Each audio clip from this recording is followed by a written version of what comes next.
দীর্ঘ ৮ বছর পরে ছোট বোনের বিয়ে উপলক্ষে লন্ডন থেকে বাংলাদেশে ফিরছি। ৮ বছর আগে বাবা মায়ের করা ভুলের জন্য আমাকে বাড়ি ছাড়তে হয়েছিল। এয়ারপোর্ট থেকে বেরিয়েই দেখি কয়েকজন আমাকে নিতে এসেছে। আমি বারবার সবাইকে নিষেধ করার পরেও আমার বাবা আহাদ খান, ছোট বোন তন্নি এবং তন্নির হবু স্বামী ডক্টর নীরব এহসান আমাকে নিতে এসেছে। আমি বেরিয়ে আসতেই বাবা এগিয়ে এসে আমাকে শক্ত করে বুকে জড়িয়ে ধরলেন। এত বছর পর আমাকে দেখে আবেগ ধরে না রাখতে পেরে তিনি কান্না করে ফেললেন। বাবা আর মায়ের বিয়ের প্রথম 12 বছর কোনো সন্তান ছিল না। তারপর আল্লাহর অশেষ রহমতে আমার জন্ম হয়। আর আমার জন্মের 8 বছর পরে জন্ম হয় আমার একমাত্র বোন তন্নির। তাই আমি তাদের ভীষণ আদরের। বাবা আর আমার এমন মুহূর্ত দেখে তন্নিও কান্না করে ফেলল। আমি বোনের চোখের পানি মুছে তার মাথায় হাত বুলিয়ে দিয়ে বললাম, এই পাগলি, কান্না করছিস কেন? তারপর আমি লাগেজগুলো গাড়িতে উঠিয়ে বাড়ির পথে রওনা হলাম। গাড়ি চলছে আপন গতিতে, আর আমি ভাবছি অতীতের কথা। কি হয়েছিল 8 বছর আগে, চলুন আগে সেটিই জেনে নি। 9 বছর আগে আমার বয়স যখন 19 বছর, বন্ধুদের সাথে ঘুরতে গিয়েছিলাম চট্টগ্রামে।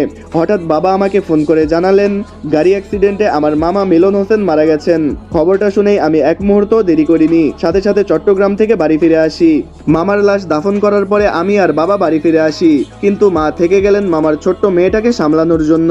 আমার মামা মিলন হোসেনের একমাত্র মেয়ে মায়া, যেমন তার নাম ঠিক তেমনই মায়া ভরা তার মুখটা। মায়া ভরা চোখে সে এক দৃষ্টিতে তাকিয়েছিল আমার মা আতিয়া বেগমের দিকে। মায়াকে জন্ম দিতে গিয়েই তার মা মিলি পৃথিবী ছেড়ে চলে গিয়েছেন, আর মাত্র 9 বছর বয়সেই বাবাকেও হারালো সে। বাবার লাশের দিকে তাকিয়ে মেয়েটা যেন পাথর হয়ে গিয়েছিল। মায়ার দেখাশোনা করার মতো আর কেউ না থাকায় 3 দিন পর মা তাকে আমাদের বাড়িতে নিয়ে আসেন। তারপর থেকেই মায়া আমাদের সাথে থাকতে শুরু করে। এভাবেই কেটে যায় একটা বছর। মায়ার সাথে আমার ব্যবহারও খুব স্বাভাবিক ছিল। আমি যেমন আমার ছোট বোন তন্নির সাথে ব্যবহার করতাম, মায়ের সাথেও ঠিক একইভাবে আচরণ করতাম।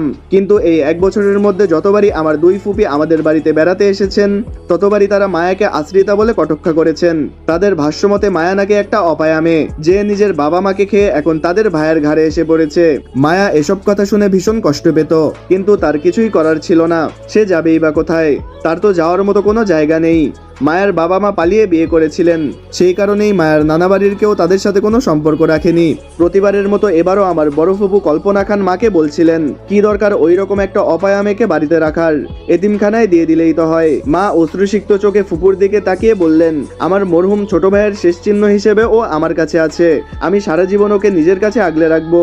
ফুফু আবার বললেন, তোমার একটা জোয়ান ছেলে আছে, ওই মেয়েটাও বড় হচ্ছে, দেখো পরের মেয়ের ভালো করতে গিয়ে নিজের ছেলের যেন আবার বদনাম না হয়। মা সব কথা চুপচাপ শুনে রইলেন। রাত তখন প্রায় 10টা।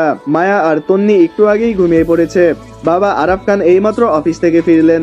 রুমে এসে মাকে না পেয়ে তিনি বেলকনির দিকে গেলেন। সেখানে গিয়ে দেখলেন মা রেলিং ধরে দাঁড়িয়ে আকাশের দিকে তাকিয়ে আছে। মাকে দেখেই বোঝা যাচ্ছিল বাইরের আকাশের মতোই তার মনে